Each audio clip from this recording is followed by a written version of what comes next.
Electric Cafe.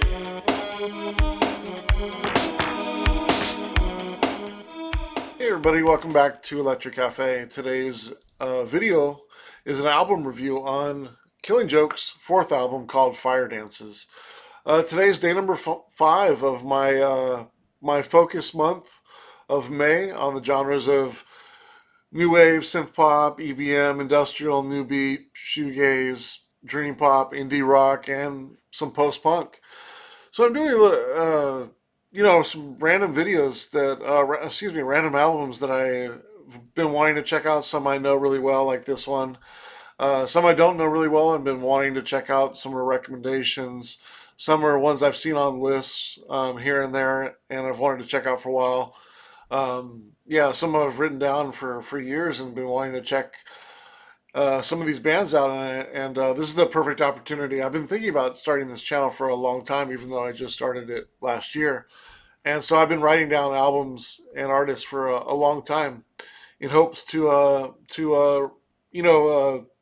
review them online for the first time and have some fun with it and actually review it here for the channel. And so you'll see a lot of those newer albums and artists that I don't know, whether it be 40 years ago or last year. A lot of them are a range of new and older artists and albums. But yeah, we're gonna check out a sample of each of these tracks, and you'll see my score on the video for Fire Dances, Killing Joke. I'm a big Killing Joke fan. So last year, if you check my playlist, you'll see I reviewed Killing Joke's Brighter Than a Thousand Suns album, and it's one of my favorite Killing Joke albums. Probably gonna be hard to beat. I think I gave that a 78 or 79 out of 100, right underneath classic. I love Jordy's guitar playing on that. I love adding a little bit more of electronics in there. Also, it's very theatrical, and I love what Jazz Coleman experiments with his voice on that, and kind of more of a dramatic, I wouldn't say almost opera, but he's definitely hitting some different notes in there, and there's still a lot of post punk in there, but I just love the huge atmospheric, and again, sort of like Love Like Blood, that sort of time where rhythmically and Jordy's guitar is just really. I think it's a great period for the band. I know there's some big fans of the first 3 or 4 albums because they're a little bit more raw and a little bit more tribal and more towards punk. But I love the period of those 2 albums, and Killing Fire Dances kind of kicks that off. In some ways, it's kind of the blend of the old and the new in some respect. But I feel like this is sort of the starter of the middle period. Second album. That's produced by Plank, who of course did Kraftwerk and Neu and a lot of people, produced a lot of people throughout the '70s. Iconic producer, and then also this is the first album after really their groundbreaking, or not really groundbreaking, but their first chart breaking album, their third album called Revelations in 1982, and that was sort of their, which of course had the track Empire Dance. So that track really kind of brought them into the mainstream after a couple of first 2 sort of underground punk albums. But they were definitely making Killing Joke were definitely making a name for themselves with their constant touring, their electric shows, great music, and Jazz Coleman's phenomenal stage presence during those years. Just nothing like it. And to see that they toured very early on with Joy Division and Killing Joke were on the same nights must have been. I don't even think people realized until after the show maybe what they had witnessed. If many back in those times, many it was probably the first time they saw one of the 2 bands, and I'm sure 30, 40 years later they're just like, I saw Killing Joke and Joy Division at their height, at the beginning on the same night. That just doesn't happen. That's an iconic night for sure. And so we're gonna check out a sample of each track, and you'll see my score, and then I'll come back with you with the overall and give you my last thoughts on the album. All right, let's check out.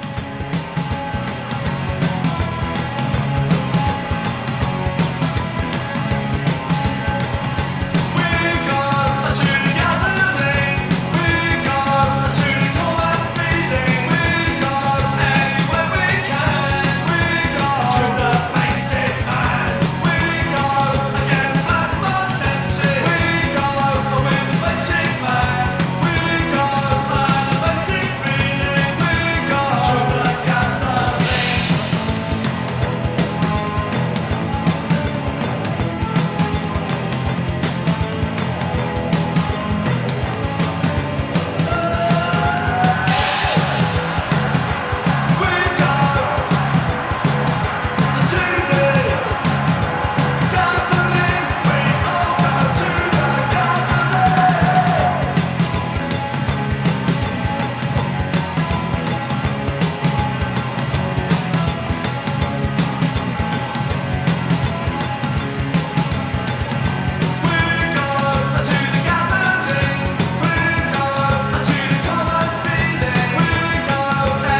we can, we go to the basic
Voices sing.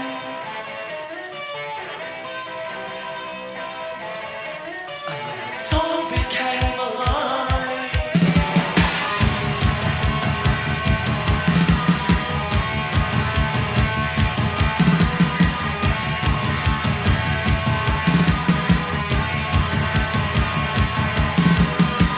Stick hit the skate. I hit the stick. When we roll.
got a chance to hear a sample from each track off Fire Dances by Killing Joke, their fourth album, which came out in 1983. I do feel like the album before this, Revelations, and then Fire Dances, really sees the band coming into their own. After a couple of early, punk albums, which are really strong in their own right, I feel like they're kind of adding a little bit more of a post-punk sound and sort of evolving the punk sound another level. And I feel like Jordy's guitar playing, like on Lust, the track Lust Almighty, he's really coming into his own, showcasing what he can do, experimenting, and really going over the top of the rhythms and creating some really unique guitar playing in these layers and stuff. And he's just, he's just, um, he's the major factor in that track, in my opinion. It's just a showcase on his strong ability to layer his guitar sounds on top of these very tribal rhythms, and I love the rhythms too in this track. And this album is very consistent. You can see from my scores, it's a very consistent album, and I really feel like Jazz's vocals are really coming into his own too. Like this is kind of the peak of his punk style, in my opinion. Although it doesn't may not be as aggressive as some of his earlier stuff. When you factor in like the track 80s, and which the track Frenzy sort of sounds like 80s in my opinion. It kind of has that hallmark Killing Joke sound of this particular time. And he's just such a powerful singer, and I feel like this album is like almost like the perfect representation of this style of Killing Joke, of their sound in this time, especially around those years. Again, a very consistent album, and I really like. Every track is nice and just really tight. My favorite three tracks are Dominator. Love the bass line and the groove in this track. More of a unique bass line. Actually, it's danceable, like a lot of Killing Joke is, but this one has like a groove in it. I also really like Feast of Blaze is my second favorite track, really tight track. Lust Almighty is my third favorite, just pretty much because of Jordy's guitar in there. And then my fourth favorite track is Fun and Games with the 7.25 stars. So all four of those tracks from 7 to 8, and then the rest of the album consistently in the sixes. Consistently a good album. It's right in between good and very good for me. I give it a 69 out of 70. I'm sorry, a 69 out of 100. It's right below very good. I think on any other day it could be right around 70, but I feel like the difference between Love Like Blood, that period, and Brighter Than a Thousand Suns, like that's the difference of my taste in Killing Joke. Uh, I favor a little bit more of their bigger sound, and adding keyboards and Jazz's vocals goes to another level. They're a little bit more dramatic, more melodies in that. This is kind of like the more post-punk version, and I like the more melodic version better. Of this period of the '80s Killing Joke style before they, kind of reinvented themselves as the early '90s started. But yeah, this is my favorite album of their very early period. Again, and a very consistent album, and just a quote Jazz. Early in his career, he sort of gave a manifesto or the direction of the band, if I can quote it. Quote, define the exquisite beauty of the atomic age in terms of style, sound, and form. Unquote. Like to do that at 19 years old, to sort of define what your band is going to sound like, it's just like he's so in depth and such an intelligent person. Like if there's one person that I would love to interview, it would probably be Jazz of any post punk rock band. Like I just find Jazz very, very interesting and very unique and very intelligent. It's just the his everything he talks about, everything he's from when it comes to art to popular music to government to um, the occult, all those kind of things are just so interesting to the way he talks about it and the way he, he's just, I just find him a fascinating person, for a very interesting person. And yeah, if there's anybody I would love to interview, it'd probably be Jazz Coleman. But yeah, really strong album, right on the edge of very good. I think I could give it a 70 and say it was a very good album. But I think it's more on the high side of a good album myself. It's a couple track. It's maybe like one really great track away from being a very good album. Like, I want there to be something over the top to push it into the very good album. And I think it's a very consistent album. I think it's a very a consistently good album. But I have 4 songs at 7 and above, 6 songs at good. So it makes sense to put it more in the good because there's 6 good songs versus 4 very good songs. So that was kind of the deciding factor, and I didn't feel like any of the songs in here are leaps and bounds to the point where it helps push the good songs a little bit more towards very good. So it's right on the edge of good. So 69 of 100. But yeah, curious to know what your thoughts are of this album. What are your favorite 3 Killing Joke albums, and what are your favorite 3 Killing Joke tracks on this particular album? Be curious to know your thoughts. All right, thanks for your time and your support on the channel, and we'll see you on the next video, day number 6. Café.